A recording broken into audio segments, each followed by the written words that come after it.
I want to go to kind of recent political events.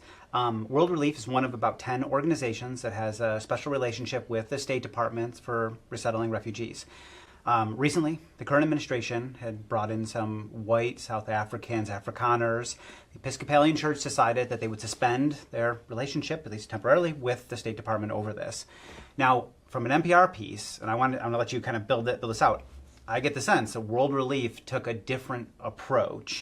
I just got a little clip from you in that NPR piece, so I want, one, to allow you to kind of explain your position, World Relief's posture towards this, and then can you give us any kind of more general Christian discernment as you went about this process as World Relief did? Yeah. Is there anything else that just Christians as a whole can think about here in terms of what are the costs of engaging? What are the costs of not engaging? Yeah, no, I think that's exactly the question. I mean, so President Trump signed this executive order going back a couple months, announcing that Afrikaners from South Africa would be given access to the U.S. Refugee Resettlement Program, which, so from our perspective, sort of came out of nowhere. I mean, like they were not on our radar as a group of people who were, frankly, that are refugees, because legally you're a refugee when you're outside of your country of origin because of well-founded fear of persecution.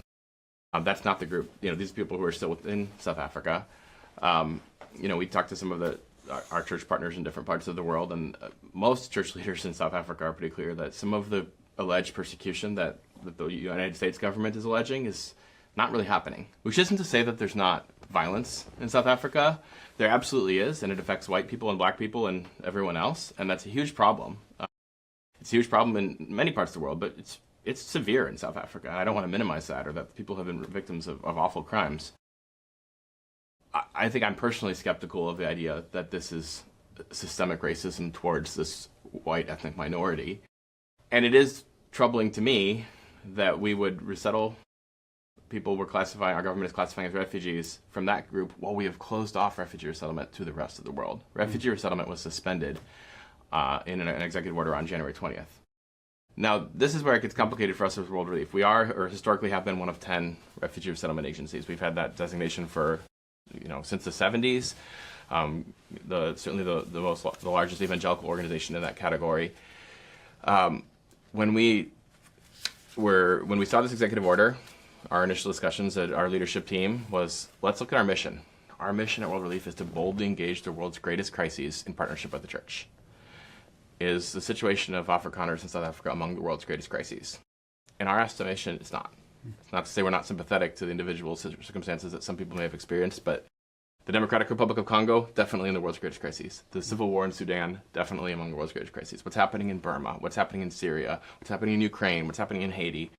These are the world's greatest crises, and it's not an accident that many of those are places that World Relief operates. What's happening in Gaza, either directly or through partnerships, we operate internationally in those contexts, and those are historically, many of those are the places that refugees have been resettled to the United States from, often after 10 or 15 or 20 years in a refugee camp. Many of the folks from the DRC, for example, the Democratic Republic of Congo, they didn't flee last week. I mean, they fled years and years ago and have been stuck in awful situations. So honestly, like when we first were aware of this, we presumed that meant that the U.S. State Department would be reopening the Refugee Resettlement Program. Thanks for watching this Theology Lab video. If you're enjoying it, you can subscribe to the channel below and you'll get more Theology Lab videos as soon as they're released. And if it was just going to be for Afrikaners, we would not have participated. In fact, we had the press release written to say that.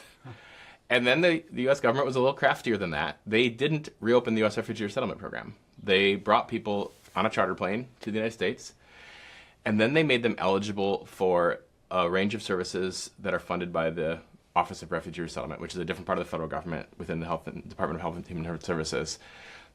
Those funds are still there. We're still serving thousands and thousands of people with those funds. And basically we had to make the choice, do we opt out of serving thousands of people who we actually think have been vulnerable to the world's greatest crises? Any refugee who's within 5 years of their arrival in the United States qualifies for some of those services, as well as asylees, people who are granted asylum, parolees from Afghanistan and Ukraine, certain other categories of people, Haitian entrants.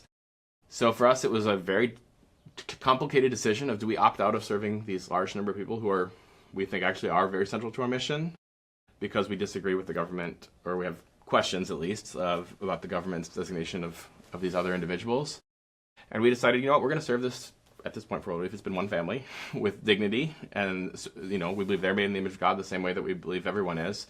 We may be skeptical of their claim to refugee status, but ultimately we don't have the authority to make that determination. That's a governmental determination.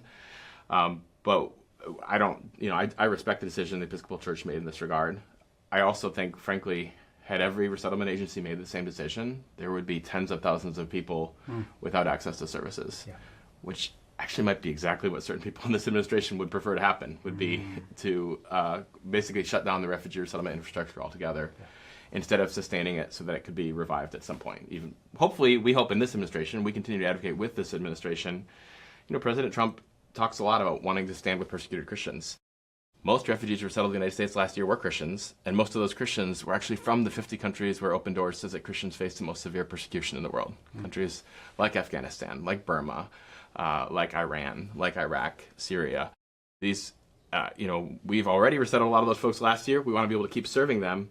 But also, if he really believes in religious freedom and protecting people who fled religious persecution, not that those are the only people we're concerned about. We're, of course, concerned about Muslims and Hindus and Buddhists and others as well. We think they're all made in the image of God. At least to be consistent with his own rhetoric, to let those who fled persecution on account of their Christian faith come to the United States. And we're going to keep making that case. I don't know what the administration will decide, but we're advocating as creatively as we can.